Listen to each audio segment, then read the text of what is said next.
Hello, welcome back to probably, I think, the last TARDISshorts extra of season 2. Yeah. I can't imagine that we'll do another one. We might do something silly, who knows? Yeah. But yeah. Also, happy spooky season.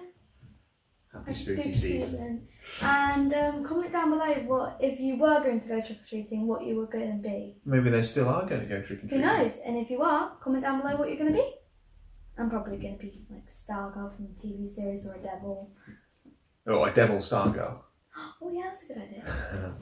So this one, this extra, we're doing a Q&A. We've got asked you on Twitter and Facebook, and just in general, if you had any questions that you wanted answering, and we've had a few in. We thought we'd just plough through them. Yeah.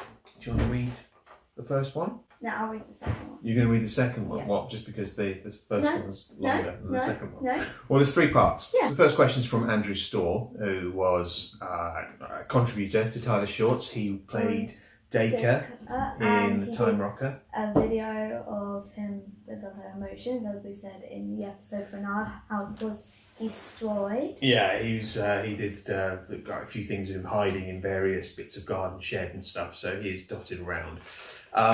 And he said, what inspired you to make the first video?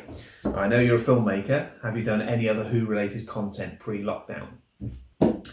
So, well, the first video is this.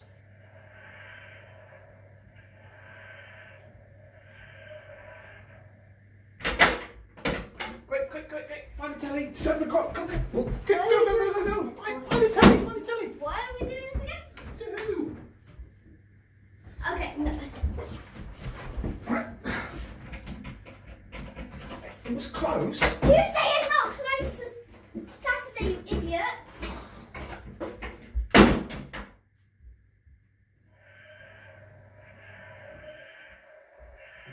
So that was the very first just silly thing we did. We found out that Emily Cook had suggested a watch along on Twitter.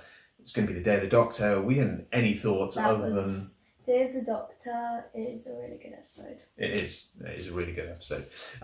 We just thought it'd be funny to make a little video with our TARDIS suggesting people watched it. It isn't actually a TARDIS, it's just the door to his office. No, it's real. No, it isn't. And then after that, we just kept doing it.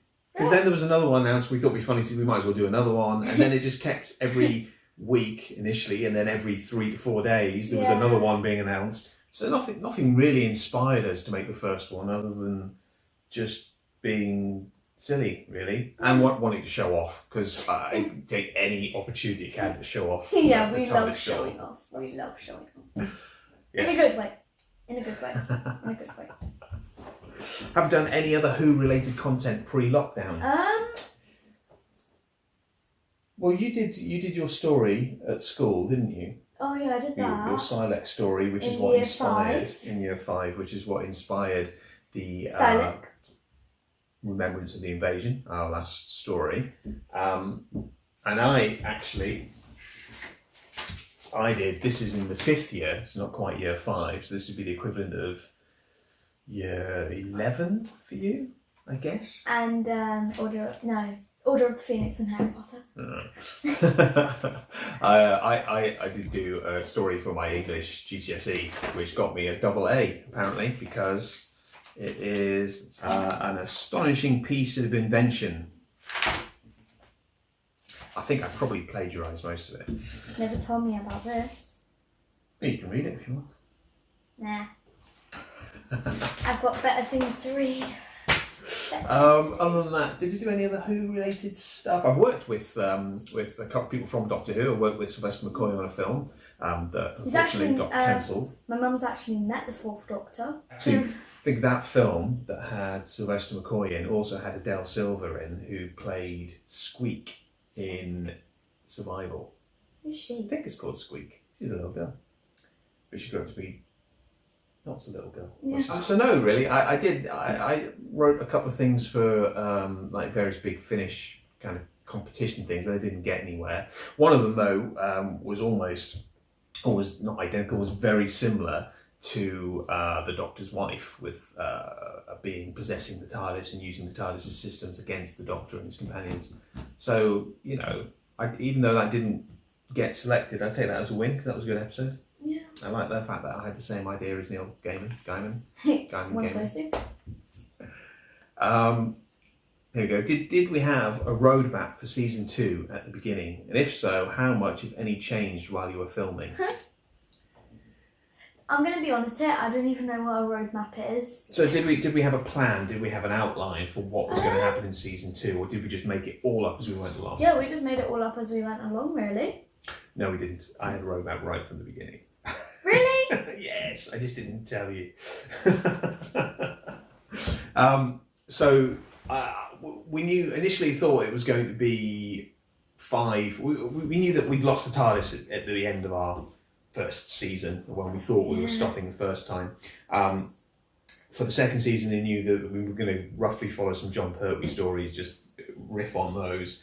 Yeah. Because he didn't have a TARDIS and we didn't have a TARDIS, and it sounded like a good idea. Yeah. I knew that by the end of the season we would get the TARDIS back. Yeah? Yeah, I knew that too. You knew that too? I read the script. Well, there weren't any scripts until we went along. So True. initially we were just winging it. So with Spearmint from Space, the whole 3 episodes, we just kind of made it up as we went, didn't we? And then Murder of Peladon's things started to get a little haywire. Yeah, so it's from episode 2 of Murder of Peladon we started writing scripts. And so although each script was written immediately before the episode, there was a plan that carried through. Had originally thought we would do 6 stories, but I couldn't really decide on what the other Pertwee story I wanted to do was. Yeah. So we just came out and did 5 because that seemed enough, really, and in retrospect, that's possibly slightly too many. Yeah. We also kind of broke the pattern with Remembrance of the Invasion. We did 4 parts instead of 3. Yeah. Well, that there was too much story to fit in. So again, that wasn't planned until we started writing. And in fact, I had to cut quite a lot of stuff that I had planned. Oh my god, yeah. Because I thought initially, when we broke into the palace and we'd found out that Anthony was being Admiral Cartington, and he told us about the vortex manipulator. Yeah. The plan was to escape from there and run through the palace without the real Admiral Cartington helping us and attacking Silex and do like a cat and mouse game as we went to the room where the I love cat and mouse. and it would have been another episode just for running around. And although it doesn't make much sense for him to keep his vortex manipulator in the drawer of a desk that's a fake set, it is just easier than running around a castle. And the VFX person, who is also me, was really happy not to have to build an entire castle set. That would have been probably the highest prop. Did any of it change? So I knew Anthony was a twin brother. Not really. I wasn't sure when I was going to. Wasn't sure when we were going to reveal that. And it got to a point where we think, oh, I have to say it now. It's not worth keeping a secret any longer. And I find that sometimes with stories is you're trying to eke out a secret that is becoming obvious because you're going on too long. Sometimes it's better just to move that goalpost from the end to the middle and then come up with something different. But overall, the flow was always there. Individual elements in each story may have changed, but the overall story arc was planned right from the beginning. Yeah. And his third part of his question is, when is season 3 coming out? We don't know because someone has to stay up late, as I already said, editing. It's a lot of work. I think we're going to do a Christmas special. Yep. And then... Which, it's based on Christmas, obviously. And it's called Reindeer Revolution! But we're not gonna... You can probably guess what it's going to be about, but we're not going to say any more than that. Yeah, I think that hopefully... hopefully it'll all be a surprise and it'll be fun. Yeah. But I think we might be overreaching ourselves again.